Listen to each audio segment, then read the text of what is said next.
Hi there, everyone. I'm Bart Zoni. Thanks again for the Informa team to provide us with this opportunity to speak with you today. Very excited. I'm part of the product innovation team here at ClinicalMind. For those of you who might not know us, we're an integrated healthcare agency with a number of service lines, which include engagement technology and speaker bureau. If your email inbox is like mine, you've probably seen a lot of talk about artificial intelligence over the past year, maybe more than a lot. Today, our goal is to provide a bit of a framework to help take these new technologies from ideas to solutions that actually help move the business forward. So taking a look at that, it's very true that new technologies can feel a bit overwhelming. And the bigger transformation that a technology promises, the more complex and risky it can feel.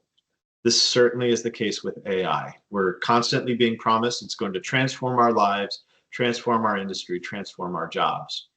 But in our own data, we see that an overwhelming majority of teams in medical affairs have some mandate to explore it, but would describe themselves not as AI deployed. So how do we connect the dots here? Well, we can plan to carefully embrace the excitement, overcome inertia, and create some momentum with new technologies. How do we do that? So when selecting a first or early project or application for AI solutions, we really like to evaluate ideas against these 6 criteria. On the left side, this is the fun stuff. Is it simple to understand? Is it easy to explain? Does it provide value to the organization or the work that you do? And is it exciting enough to create some buzz? A successful program should actually make it easy for you to create some advocacy and make an excellent case study internally. Now, on the right side are more practical matters. Is it deployable? Is the technology reliable and proven? And what is the risk profile like? If you can check boxes on all 6 of these things for a project, you're really in a good place. So today, my colleagues are going to drive into 3 main topics. First, what are the tools that we have today, and what are they good, great, and maybe not so great at? Let's be realistic about what AI can and can't do. Second, let's take these strengths and weaknesses and identify specific challenges in Speaker Bureau that lend themselves to good AI solutions. And then finally, my favorite part, we'll show you a really cool piece of training technology designed by our friends at Copiant AI. With that, I'd really like to introduce my colleagues, Christy King, who's the VP of Data and AI at ClinicalMind, and Ashley Camille, who leads the strategy and engagement team for our Speaker Bureau division. Oh, there's one more team member with suspiciously familiar initials, who Christy will actually introduce a little more formally. So Christy, I'll pass the mic over to you. Thank you so much, Bart. As Bart mentioned, I'm here to introduce you to Ava Inopa. She is what we like to consider our new employee in the Speaker Bureau program. And like any employee, she has a certain set of skills and areas of opportunities. So I want to talk through that today. When we think about Ava's knowledge, she has great general knowledge about a lot of different things. She would be really good at Jeopardy! She has great communication skills. So she can take any sort of topic and really create the right type of messaging for the right audience. She's also a quick learner. She can pick up new information very quickly. So if we give her something new to learn, she can learn it a lot faster than most of us could. And she has a great short-term memory. So as we talk to Ava, we have conversations with her about what she's working on. She will remember what she was talking about and is happy to forget it when we don't want her to remember it anymore, which can be helpful. If we were to scroll down on Ava's resume to the section that has her list of specific skills, you would see a lot of things that would help out her colleagues. Things that are typically tedious for us or overly complex or time-consuming, like looking at large data sets, finding patterns and trends, or generating new content. From a medical affairs perspective, this can take a lot of different forms for her to work on. For example, she could help us find industry trends by looking at the past 10 years of conference data. She could potentially look at generating plain language summaries from scientific documents, or she could even look at analyzing all of the data that MSLs gather to actually try to uncover insights in that data. Like any new employee, Ava also has areas of opportunity. And the biggest one is that she doesn't have the best soft skills. She can sometimes struggle with subtle nuances and human behaviors. And so, like any employee, it's important for us to help give her guidance. The more instructions that we give her, the better she will succeed. In addition, Ava could say just about anything. Like any employee, she has a mind of her own, and we can't necessarily control exactly what type of results she will produce. So we think of Ava just like a junior employee, where if we give her something to work on, we will definitely look at reviewing that before it goes anywhere important. And now I'd love to hand it over to Ashley to talk about how we can use AI with regards to speaker training. Thank you so much, Christy. So bringing it back to Speaker Bureau, what parts of what we do lend itself to AI?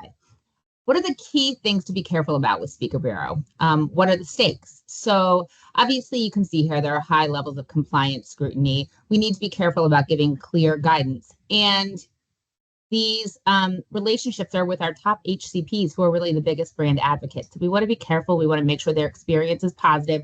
We want to make sure it's easy for them. And we really want to make sure that we're using approved content and complying with legal guidelines. Where's the opportunity for AI? There's a lot of places where AI can possibly make a difference, but one that we're going to talk about and consider today is with speaker training. The traditional speaker training process is teach the content, provide compliance training, and then start running programs. Is there room to add value in this process without adding a lot of extra work or threatening timelines? We all know that when we're getting ready to move to a speaker training, it can be a very busy, chaotic time. And so we want to make sure that our process is as smooth as possible. In adult learning, we talk a lot about the value of reinforcement, about repetition and practice. And in content development, it's been the holy grail to really get detailed data about how a message and slides are presented to really hone in on the process. It's just been operationally challenging to add complexity to these already complex programs. So questions can really form from what do we teach next time? Where do we really need to focus? What messages are being well received and what may need a little more practice? Feedback for speakers too is also sometimes limited to the first program that they give or maybe an interaction with their MSL. And they often sometimes need a little bit more time with the content. Learning it in a weekend or on a one-on-one training might not always be quite enough. And we just haven't had an opportunity to let them run through the slides, give them feedback, understand how that circle continues for us to be able to tweak content or tweak how we're presenting content to make it easier for them and the audiences that they're speaking to. So if we use our imagination for just a minute, what if we could do something that reinforces that message in a really simple way, and we wanted to make sure that it's being used in a way that's fun and interactive for KOLs? One thing that we're seeing with some sales training reps is this Copiant AI sort of approach to training them. And we thought, well, if we're doing it for sales training, why can't we do it for Speaker Bureau? So now I'm going to hand it back to Bart for him to run you through a little demo of what this might look like. Thanks, Ashley. Of course, we're extremely excited to learn that this technology does exist. And it's actually been used with great success in universities, business training. It's Copiant AI. And this is a platform that does a couple of things. It uses very sophisticated natural language processing and generative AI to provide two unique training experiences for speakers. And we learned kind of what Ava Inopa is good and bad at. This leans into the strengths. The first experience is speakers are able to practice delivering slides and presentations, and the system is able to transcribe and analyze that, both at an individual level and across all speakers. The second type is a virtual audience member that can engage with your speakers in a two-way conversation that feels very natural, just like audiences at an event. And that helps them learn how to and practice addressing frequently asked questions and provides instant reinforcement of key messages. These are two things that we'd like to do in training, but it's very difficult to digitize. And with these new tools, now that's very much possible. So Copiant AI is certainly a very simple online platform. Speakers can access to speak with these trained avatars, but the whole program that goes around it is also very simple. There's really just four basic parts. There's a small content piece where you teach the AI with your approved content and program goals. Speakers are able to engage. Now, this can be done at a live event, at computers or terminals, or just at their own time on any machine. There's an analysis part where the AI provides reinforcing feedback right away to the key opinion leaders, as well as deep longitudinal data to the brand team. And then finally, with all of this information and all of this insight into the way that your speakers are delivering messages, this provides the seeds for potential future content and activities. And again, when we think about compliance, being able to close that loop is one of the most kind of interesting and exciting things that we can do, where one program seamlessly feeds into the other. So let's take a look at an example of the audience engagement feature. Here, the AI actually listens to my responses and asks follow-up questions dynamically to probe deeper based on the answer.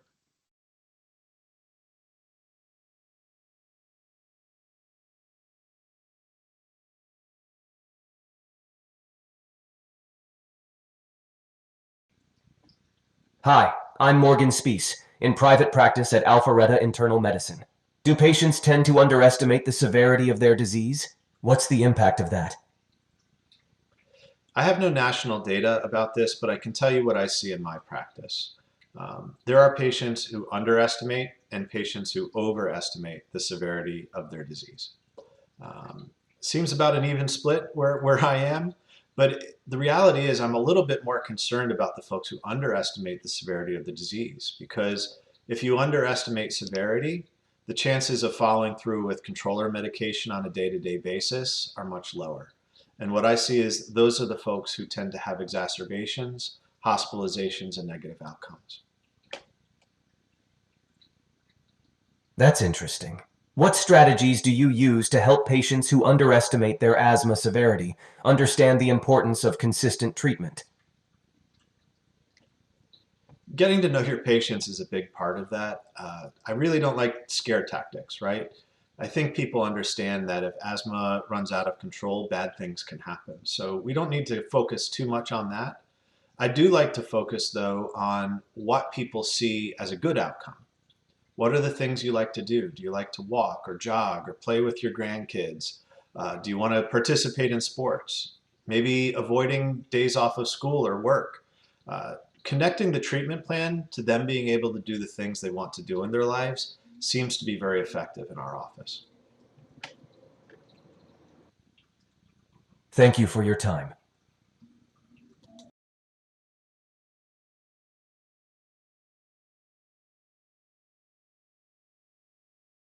So let's complete the circle. Earlier, I outlined 6 criteria for creating momentum with new technologies. Using Copiant AI as part of a speaker training plan really does hit the mark on all 6, which is why we're so excited to learn about this technology. It's very rare in Speaker Bureau to find something with so much cool factor, but also business value. So we really do appreciate you spending some time with Christy, Ashley, Ava, and myself.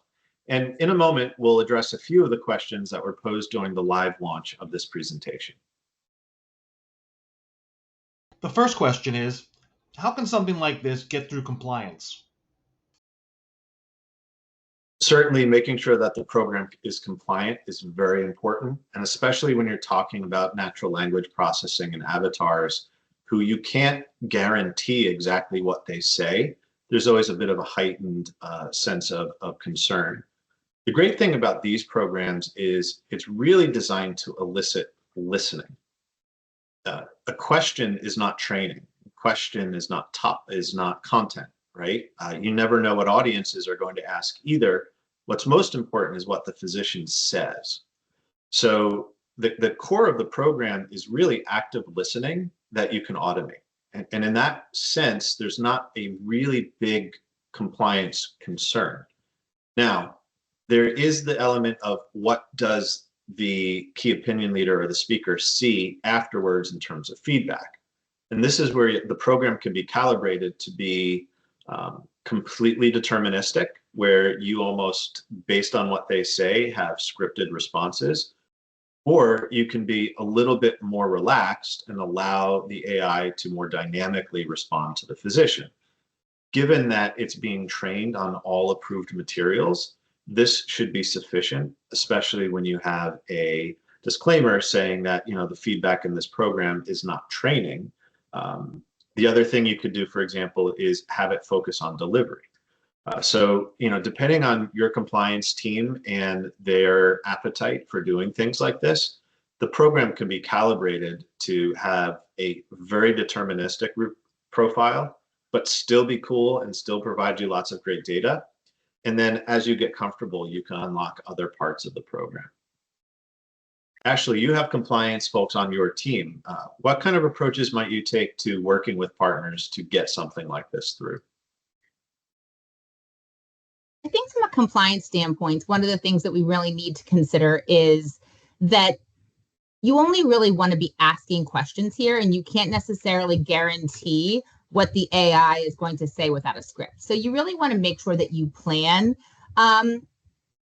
the content and that you plan an interaction with MLR to make sure that everyone's on board, especially when clients are doing this for the first time. There's a lot of questions, and I think that level of transparency and communication back and forth with MLR can really set you up to be successful. Our next question is for Christy. How does a system like this actually know your data? So in a system like this, before we actually ask any questions on the back end, we can provide data sources to that system and teach it to use that information as a part of its knowledge. So it sort of picks it up, adds it on to everything else that it knows, and uses it in the future. The last question is, where else are you seeing this technology? Where we actually saw the technology first was in sales training, where it's fantastic. And not only sales training, it has applications for any field staff, MSLs, for example, TLLs. So that application is really where it started, and it's pretty amazing for that. The other thing that we're looking at very closely is how to have more dynamic virtual advisory boards, where a lot of virtual ad boards are either written discussion boards, which are fine, or what amounts to a survey. This is really great because it gives the impression of speaking to a person. So you get somebody's honest answer to a question, but then it's able to probe based on what they say. So you're able to really get a lot done from a virtual advisory or consultative perspective.